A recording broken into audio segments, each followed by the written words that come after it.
Hi, Averill from Sharper Uniforms. Today we're going to view the entire embroidery process from start to finish. This is a very detailed process. We work very closely with the customer to obtain a very high quality embroidery product. We will communicate with you through emails and over the phone during this process. Please email or call us with any questions you may have about the embroidery process.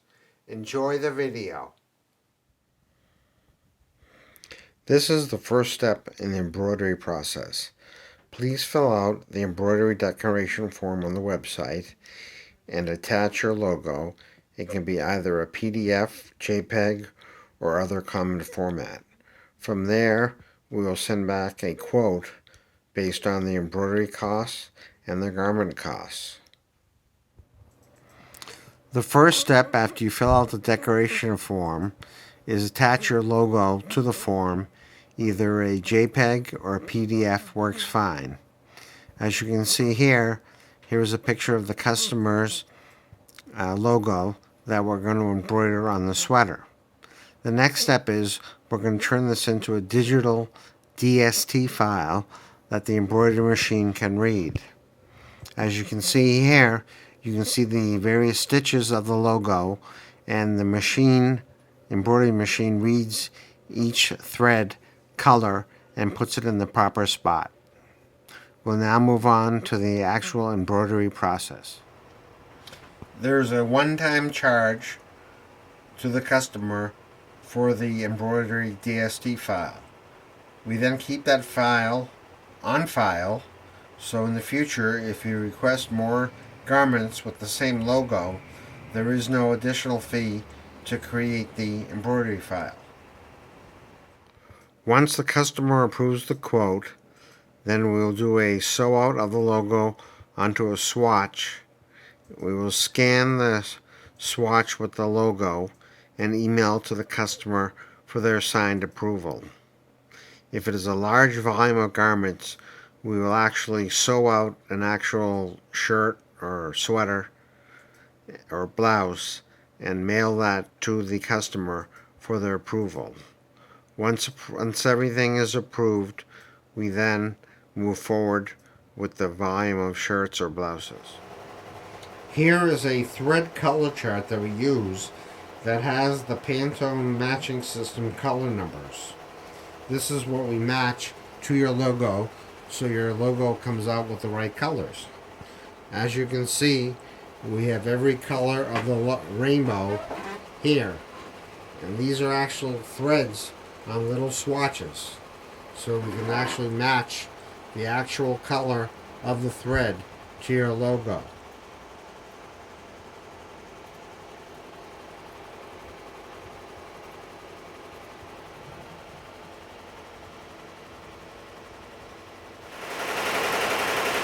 Here is our inventory of thread colors, and of course we match the thread colors to your logo. We prefer that you send the PMS color number of your colors, which is the Pantone matching color system. If we can't get the PMS color numbers of your thread, we then will match the thread colors by eye, and we'll send a sew out of the logo for your approval. This is the start of the embroidery process. The sweaters are shipped to the embroidery house and are unpacked. The next step is to create a center point for the embroidery. As you can see, John is marking the sweaters with a ruler and chalk point.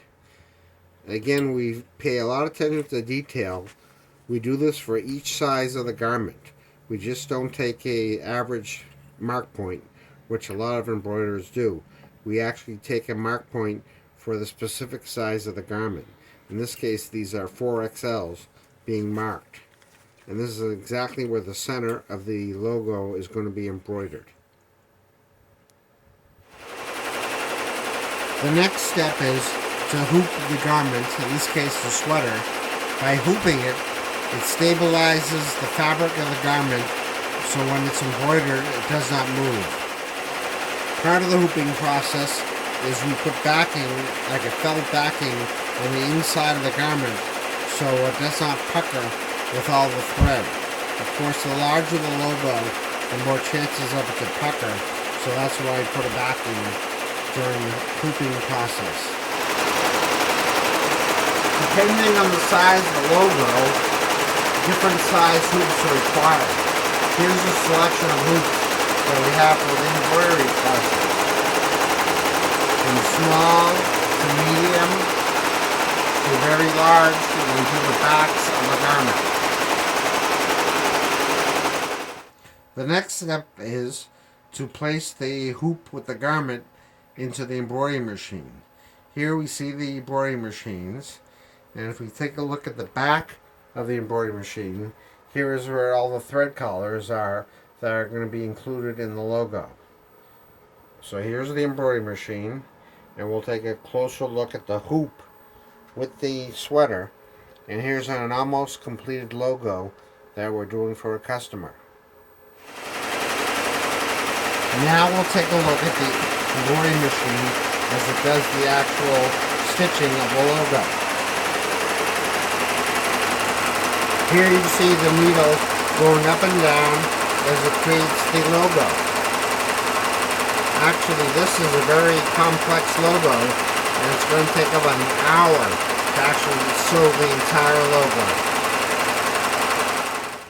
After the garment is embroidered, the backing then needs to be trimmed. So the backing is trimmed off, and any loose stitches are trimmed. As you can see, this is a very manual process. It takes time, but we pay a lot of attention to detail in trimming the backing to make it look best. One of the last steps is to iron the embroidered spot, and this takes out any of the wrinkles that the hoop created and any wrinkles that was created on shipping the garment. Again, we pay very high attention to detail. Here is the finished garment with embroidery. We'll take a closer look. As you can see, the logo is nice and clean, and as I mentioned before, this is a very complex logo that took about an hour to actually sew. That does not include the other steps of the process. The garments are then packed up, put in their plastic bags, and shipped to a happy customer. The customer ended up liking their logo so much, they've asked us to add this T to the left-hand side of the sweater. Not only can we embroider garments, but we can also do baseball caps and chef's hats. Here's a selection of hats that we have done. There's a special hooping mechanism for the hats, different from garment hooping. We hope you now have a better understanding of the Sharper Uniforms embroidery process.